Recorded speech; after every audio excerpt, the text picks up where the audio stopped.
നാളെ പരലോകത്ത് ഏതൊരു മനുഷ്യന്റെ കാലും ഒരടി മുന്നോട്ട് വെക്കാൻ കഴിയില്ല. നാലു കാര്യത്തെ കുറിച്ച് അവനോട് അല്ലാഹു സുബ്ഹാനഹു വ തആല ചോദിക്കുന്നത് വരെ ആ നാല് ചോദ്യങ്ങൾക്ക് ഉത്തരം പറയാതെ പരലോകത്ത് നിന്ന് അഷ്റാഫുൽ സഭയുടെ പ്രയാസത്തിൽ നിന്ന് രക്ഷപ്പെടാൻ ഒരാൾക്കും സാധിക്കില്ല. ഏതൊക്കെയാണ് ആ നാല് കാര്യങ്ങൾ? അവന്റെ ആയുസ്സിനെ കുറിച്ച് അല്ലാഹു സുബ്ഹാനഹു വ തആല മനുഷ്യനോട് ചോദ്യം ചെയ്യും. നിന്റെ ആയുസ് നീ എന്താണോ ചെയ്തത്? നിനക്ക് ഞാൻ 10, 60, 70, 30, 40 ഒക്കെ വയസ്സ് നിനക്ക് നൽകി. ഈ പ്രായത്തിനിടക്ക് നീ എന്താണ് ചെയ്തത് എന്ന് അല്ലാഹു സുബ്ഹാനഹു വ തആല ചോദിക്കും. അവന്റെ അറിവിനെ കുറിച്ച്, നിനക്ക് ഞാൻ നൽകിയ വിജ്ഞാനത്തെ കുറിച്ച് അല്ലാഹു ചോദിക്കും. എന്താണ് ആ വിജ്ഞാനം കൊണ്ട് നീ പ്രവർത്തിച്ചത്? നിനക്ക് അറിവുള്ള കാര്യങ്ങൾ കൊണ്ട് നീ എന്ത് അമലാണ് ചെയ്തത് എന്ന് മനുഷ്യനോട് അല്ലാഹു സുബ്ഹാനഹു വ തആല ചോദിക്കും. അവന്റെ സമ്പത്തിനെ കുറിച്ച് അല്ലാഹു സുബ്ഹാനഹു വ തആല ചോദിക്കും. സമ്പത്തിനെ കുറിച്ച് അല്ലാഹു സുബ്ഹാനഹു വ തആല ചോദിക്കും. എവിടെ നിന്നാണ് ഈ പണം ഉണ്ടാക്കിയത്? എങ്ങനെയാണ് ഈ പൈസ നീ ഉണ്ടാക്കിയത്? ഹലാലായ മാർഗത്തിലൂടെയാണോ ഹറാമായ മാർഗത്തിലൂടെയാണോ?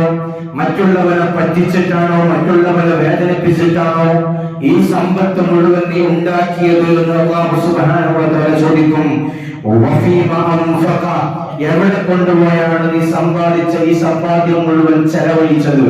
നമ്മുടെ കയ്യിലുള്ള പണത്തെ കുറിച്ച് അല്ലാഹു സുബ്ഹാനഹു വ തആല 2 ചോദ്യമാണ് ചോദിക്കുക. മറ്റു കാര്യങ്ങളെ കുറിച്ച് 1 ചോദ്യമാണ്. പക്ഷെ സമ്പത്തിനെ കുറിച്ച് അല്ലാഹു 2 ചോദ്യം ചോദിക്കും. എവിടെ നിന്നാണ് ഈ പണം ഉണ്ടാക്കിയത്? എവിടെ കൊണ്ടുപോയിട്ടാണ് ഈ പണം നശിപ്പിച്ചത് എന്ന് അല്ലാഹു സുബ്ഹാനഹു വ തആല ചോദിക്കും. അവന്റെ തടിയെ കുറിച്ച്, അവന്റെ ശരീരത്തിനെ കുറിച്ച്, ആ ശരീരം എന്ത് വിഷയത്തിലാണ് നീ നശിപ്പിച്ചത് എന്ന് അല്ലാഹു സുബ്ഹാനഹു വ തആല ഈ 4 കാര്യങ്ങൾ ചോദിക്കാതെ നാളെ പരലോകത്ത് ഒരു അടി പോലും മനുഷ്യന് മുന്നോട്ട് വെക്കാൻ കഴിയില്ല എന്ന് ഹബീബായ മുഹമ്മദ് മുസ്തഫ സല്ലല്ലാഹു അലൈഹി വസല്ലം തങ്ങൾ പഠിപ്പിക്കുകയാണ്. ഞാൻ ഈ ഹദീസിലൂടെ സൂചിപ്പിച്ചത് നമ്മളൊക്കെ വളരെ ഗൗരവത്തോടുകൂടെ, പ്രത്യേകിച്ച് എന്റെ പ്രിയപ്പെട്ട ചെറുപ്പക്കാർ വളരെ ഗൗരവത്തോടുകൂടെ ചിന്തിക്കേണ്ട ഹദീസാണ്. ലോകകപ്പ് എന്ന പേരിൽ, അതിന്റെ ആരവങ്ങളുടെ പേരിൽ ഒരൊറ്റ ഫുട്ബോൾ പന്തിന് പിന്നിൽ 14, 11, 22 പേർ പാഞ്ഞു കളിക്കുന്ന ഒരു ലോകകപ്പ് ഫുട്ബോളിന്റെ മാമാങ്കത്തിന് ലോകം സാക്ഷിയാകുന്ന ഒരു സാഹചര്യത്തിലാണുള്ളത്. എന്റെ പ്രിയപ്പെട്ട യുവാക്കളോട് പറയാനുള്ളത്, നാടുനീളെ നമ്മൾ ഫ്ലക്സുകൾ വെച്ചിട്ടുണ്ട്. ഏതൊക്കെയോ രാജ്യങ്ങളുടെ പതാകകൾ നമ്മുടെ നാടുറോട്ടുകളിൽ നമ്മൾ കെട്ടിത്തൂക്കിയിട്ടുണ്ട്.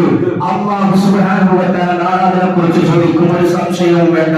5000, 6000, 10000 കൊടുത്ത് കൂറ്റൻ 400, 500 അടികളുള്ള ഫ്ലക്സുകൾ നമ്മൾ സ്ഥാപിച്ചിട്ടുണ്ട് എങ്കിൽ വ്യഭിചാരം, പച്ചക്ക് വ്യഭിചാരം നടക്കുന്ന നിഷ്ഠൂരമായി പലസ്തീനിലെ പിഞ്ചു കുഞ്ഞുങ്ങളെ കൊന്നുകൊടുക്കുന്ന ഇസ്രായേലിനെ സപ്പോർട്ട് ചെയ്യുന്ന രാജ്യങ്ങളുടെ പതാക നടുറോട്ടിലും അതിന്റെ പിൻഭാഗത്തും അവിടെയൊക്കെ നമ്മൾ കെട്ടിത്തൂക്കിയിട്ടുണ്ട് എങ്കിൽ മുത്തിനെ പഠിപ്പിക്കുകയാണ്, നിങ്ങൾ എവിടെ കൊണ്ടുപോയി ഈ പണം ചെലവഴിച്ചു എന്ന് അല്ലാഹു സുബ്ഹാനഹു വ തആല ചോദിക്കും. എന്റെ പ്രിയപ്പെട്ട മുഅ്മിനീങ്ങളെ, നമ്മൾ വളരെ ഗൗരവത്തോടെ ചിന്തിക്കേണ്ടതാണ്.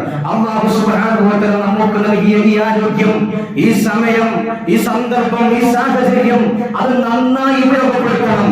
മുത്തനബി സല്ലല്ലാഹു അലൈഹി വസല്ലം തങ്ങൾ പറഞ്ഞത്, നിഅമത്താനി മഖ്ബൂലുൻ ഫീഹിമാ കസീറുൻ മിനൻ നാസ്, അധിക ജനങ്ങളും വഞ്ചിതരായി പോകുന്ന 2 അനുഗ്രഹങ്ങളുണ്ട്. ഒന്ന് അസ്സിഹത്തു, ഒന്ന് ആരോഗ്യമുള്ള സമയമാണ്. മറ്റൊന്ന് അൽ ഫറാഗ്, ഒഴിവ് സമയമാണ്. ഇത് 2ഉം ഉപയോഗപ്പെടുത്തുന്നതിൽ അധിക ആളുകളും പരാജയപ്പെട്ടു പോയിട്ടുണ്ട് എന്ന് മുത്തനബി പഠിപ്പിക്കുകയാണ്. നമുക്ക് ധാരാളം ഒഴിവ് സമയമുണ്ട്. ഈ ഒഴിവ് സമയം 2, 3 മണിക്കൂർ നട്ടപ്പാതിരക്ക് 3 മണിക്കൂർ 4 മണിക്കൂർ എഴുന്നേറ്റ് ഫുട്ബോൾ കളി കാണുന്ന എന്റെ പ്രിയപ്പെട്ട യുവാക്കളോടാണ് എനിക്ക് പറയാനുള്ളത്. എന്റെ പ്രിയപ്പെട്ട യുവാക്കളെ, നമ്മുടെ ആരോഗ്യം നശിക്കുന്ന ഒരു കാലഘട്ടം വരാനുണ്ട്. ഏതോ നാട്ടിൽ നടക്കുന്ന ഒരു മാമാങ്കത്തിന് വേണ്ടി നമ്മൾ ഇവിടെ ഉറക്കമൊഴിച്ചുകൊണ്ട് ആ കളി കണ്ട് അതിന്റെ ആവേശത്തിമർപ്പിൽ നടക്കുമ്പോൾ എന്റെ കാലുകൾ തകരുന്ന, എന്റെ കണ്ണിന്റെ കാഴ്ച നഷ്ടപ്പെടുന്ന, എന്റെ ഊരമണയാത്ത, മുട്ടുമണയാത്ത ഒരു കാലഘട്ടം എനിക്ക് വരാനുണ്ട് എന്ന ബോധം നമുക്കുണ്ടാവണം. ഹബീബായ സല്ലല്ലാഹു അലൈഹി വസല്ലം തങ്ങൾ പഠിപ്പിക്കുന്നത്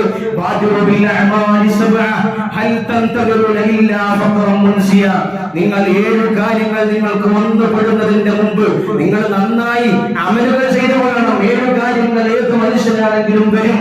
ഏതൊക്കെയാണ്? ഒന്നുകിൽ അല്ലാഹുവിനെ മറപ്പിച്ചു കളയുന്ന ദാരിദ്ര്യം വരും. ഇപ്പൊ നല്ല പൈസ ഉണ്ടാകും, പക്ഷെ ബിസിനസ് പൊട്ടി, ബിസിനസ് തകർന്നുപോയി, ഒരു പക്ഷെ ദാരിദ്ര്യത്തിൽ വരും. അല്ലെങ്കിൽ പിന്നെ അല്ലാഹുവിനെ മറപ്പിക്കുന്ന സമ്പത്തുണ്ടാവും. ഇപ്പൊ പാവപ്പെട്ടവനാകാം, പക്ഷെ നാളെ ഒരു പക്ഷെ ബിസിനസ് പച്ചപിടിച്ച് ധാരാളം സമ്പത്തുണ്ടാവാൻ സാഹചര്യം ഉണ്ടാകും. അല്ലാഹുവിനെ മറന്നുപോകാനുള്ള കാരണമാണ് അല്ലെങ്കിൽ എഴുന്നേൽക്കാൻ കഴിയാത്ത രോഗം പിടികൂടും. മുത്തിൽ പഠിപ്പിക്കുകയാണ്. അതുമല്ലെങ്കിൽ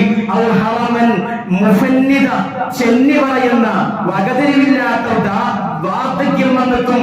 അതുമല്ലെങ്കിൽ പെട്ടെന്നുള്ള മരണം നമുക്കൊക്കെ വരാം. ആക്സിഡന്റുകൾ ധാരാളം സംഭവിക്കുന്ന ഒരു കാലഘട്ടമാണ്. ചെറുപ്പക്കാരൊക്കെ മരണപ്പെട്ടുകൊണ്ടിരിക്കുന്ന കാലഘട്ടമാണ്. പെട്ടെന്നുള്ള മരണം വന്നുവിടാം. അല്ലെങ്കിൽ ഈ കാര്യങ്ങളൊന്നുമില്ലെങ്കിൽ നിങ്ങൾക്ക് വരാനുണ്ട് എന്ന് പറയുന്ന ലോകത്തെ ഏറ്റവും വലിയ ഫിത്നക്കാരൻ വരാനുണ്ട്. അതുമല്ലെങ്കിൽ നാൾ വരാനുണ്ട് എന്ന ഓർമ്മ നിങ്ങൾക്കുണ്ടാവണം. അതുകൊണ്ട് നന്നായി ഇബാദത്തെടുക്കണം.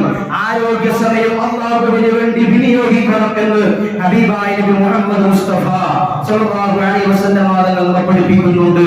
അതുകൊണ്ട് എന്റെ പ്രിയപ്പെട്ട സത്യവിശ്വാസികളോട് പറയാനുള്ളത്, നമ്മുടെ സമയം വളരെ വിലപ്പെട്ടതാണ്. ലോക മുസ്ലിമീങ്ങളെ സംബന്ധിച്ചിടത്തോളം അവർ പുതിയൊരു വർഷത്തിലേക്ക് കടക്കാൻ പോവുകയാണ്.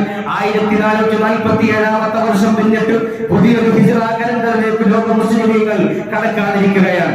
അതുകൊണ്ട് നമ്മളുടെ വർഷത്തിൽ നിന്ന്, നമ്മുടെ ജീവിതത്തിൽ നിന്ന് ഒരു വർഷമാണ് കൊഴിഞ്ഞു പോയത്. എന്റെ ജീവിതത്തിന്റെ ആയുസാണ് കൊഴിഞ്ഞു പോയത്. എന്റെ കബറിലേക്ക് ഞാൻ നടക്കുകയാണ് എന്ന ബോധം നമുക്കുണ്ടാവണം.